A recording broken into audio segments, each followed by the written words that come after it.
Hi my dear lovely souls. இன்றைக்கி நம்ம பார்க்க போகிறது விநாயகர் சதுர்த்தி செலிப்ரேஷன். வாங்க வீடியோக்குள்ளே போகலாம்.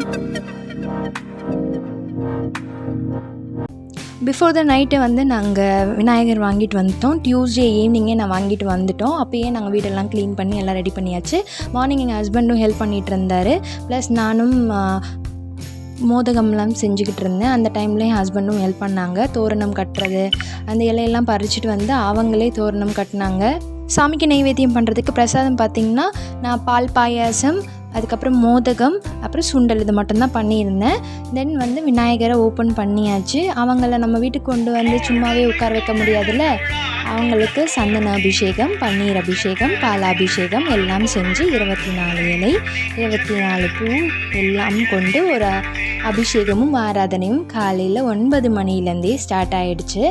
9 o'clockலேருந்தே அவங்களுக்கு எல்லாமே பண்ண ஆரம்பிச்சிட்டேன். கொஞ்சம் கொஞ்சமாக ஃபஸ்ட் அபிஷேகம்லாம் பண்ணிவிட்டு அதுக்கப்புறம் பசங்களையும் குளிப்பாட்டி அவங்களையும் ரெடி பண்ணிவிட்டு அதுக்கப்புறமா நம்ம ஸ்டார்ட் பண்ணலாம் பூஜையை அப்படின்னு சொல்லிட்டு ஃபஸ்ட்டு நம்ம ஸ்டார்ட் பண்ணும்போது ஒரு பச்சரிசி அந்த மணையில் போட்டு மஞ்சள் குங்குமம் இட்டு ஃபஸ்ட்டு ஆரம்பிக்கும் போது எல்லா விஷயங்களும் பிள்ளையார் சொல்லி போட்டு தானே ஆரம்பிப்போம். அது மாதிரி இவரை உட்கார வைக்கும் போதும் பிள்ளையார் சொல்லி போட்டு அவங்கள மனையில் ஏற்றியாச்சு. தென் பாப்பா எருகம்பூ மாலை போட்டாங்க. அந்த எருகம்பூவுமே நாங்களே பறிச்சுட்டு நாங்களாக தான் பண்ணோம்.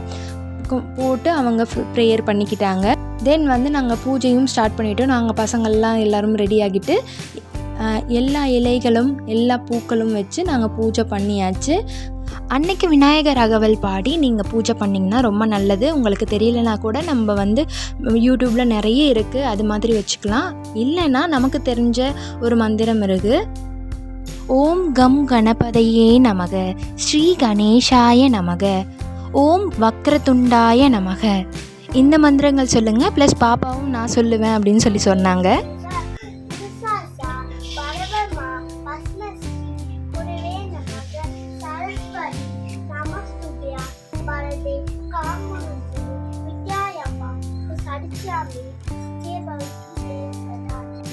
எந்த சாமிக்குன்னு தெரியாமல் அவங்களுக்கு தெரிஞ்ச மந்திரத்தை சொல்லணுன்ட்டு பாப்பா இனிஷியேட் பண்ணதுக்கு காரணம், நம்ம பண்ணுறது தான் நம்ம குழந்தைங்க பண்ணுவாங்க.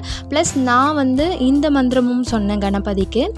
ஓம் ஏகதண்டாய வித்மகே வக்ரதுண்டாய தீமகி தந்தோ தன்னி பிரசோதயாக. இது போல் சிம்பிளாக நம்ம மந்திரம் சொல்லி வழிபட்டாலுமே போதும். இந்த மந்திரங்கள் சொல்லி நீங்கள் வழிபட்டிங்கன்னா விநாயகர் சதுர்த்தி கம்ப்ளீட்டாக நம்ம செலிப்ரேட் பண்ண மாதிரி இருக்கும். ப்ளஸ் நாங்கள் பூஜையும் பண்ணியாச்சு, அபிஷேகமும் பண்ணியாச்சு. இதுக்கப்புறம் ஆராதனையும் காட்டிட்டோம்.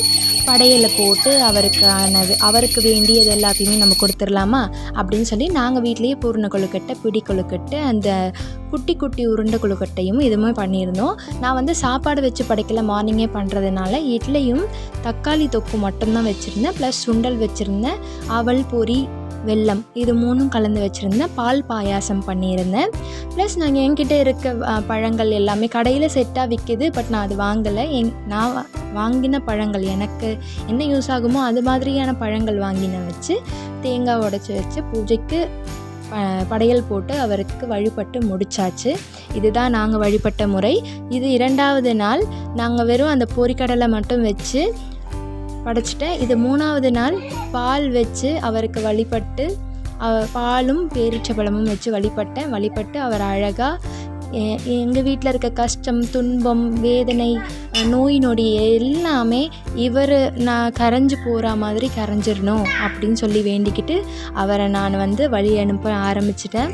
நாங்கள் இருக்கிறது பூந்தமல்லியில் இருக்கிறதுனால சென்னையில் தான் இருக்கும். பட் ஆனால் கடல் பக்கத்தில் போக முடியாது. பக்கத்தில் ஏரி, குளம் அது மாதிரி எதுவுமே இல்லை. ப்ளஸ் பசங்களை வச்சுட்டு நான் போய் எதுலேயும் கரைக்க முடியாது, அது சேஃப் கிடையாது, பசங்களும் இறங்கணும்னு சொல்லுவாங்க. ஸோ நான் பக்கத்துலேயே விநாயகர் இருந்தது எங்கள் ஏரியாலேயே, அந்த விநாயகர்கிட்டையே வச்சிடலாம் அப்படின்னு சொல்லிட்டு நாங்கள் கிளம்பிட்டோம். நாங்கள் 4 பேருமே போயிட்டு வச்சுட்டு கொஞ்சம் சில பல வேலைகள்லாம் இருந்துச்சு, அதையும் முடிச்சுட்டு வந்துடலாம் அப்படின்னு சொல்லிட்டு அங்கே கிளம்பியாச்சு. விநாயகர் கிளம்பும் போது நம்ம வீட்டில் பாய் சொல்லிட்டும் கிளம்பிட்டாரு. இதுக்கப்புறம் ஒன்லி ஹாப்பினஸ் தான், பாசிட்டிவ் தான் சரின்ட்டு பக்கத்தில் இருக்கிற விநாயகருக்கு கொண்டு போய் அங்கே கொடுத்ததும் அங்கேயும் ஒரு ஆராதனை பண்ணி அவர் அழகாக எடுத்து உள்ளே வச்சுக்கிட்டாங்க. அந்த விநாயகரும் பார்க்குறதுக்கு அழகாக இருந்தார். சூரியனுக்கு நடுவில் உதித்த விநாயகர் மாதிரி இருந்தார். பார்க்குறதுக்கு அவ்வளவு அழகாக மஞ்சள் ஆடையும் அணிஞ்சிருந்தார். இதுதான் எங்கள் வீட்டு செலிப்ரேஷன். உங்களுக்கு வீடியோ பிடிச்சிருந்தா லைக் பண்ணுங்கள், ஷேர் பண்ணுங்கள், சப்ஸ்கிரைப் பண்ணுங்கள். பாய்.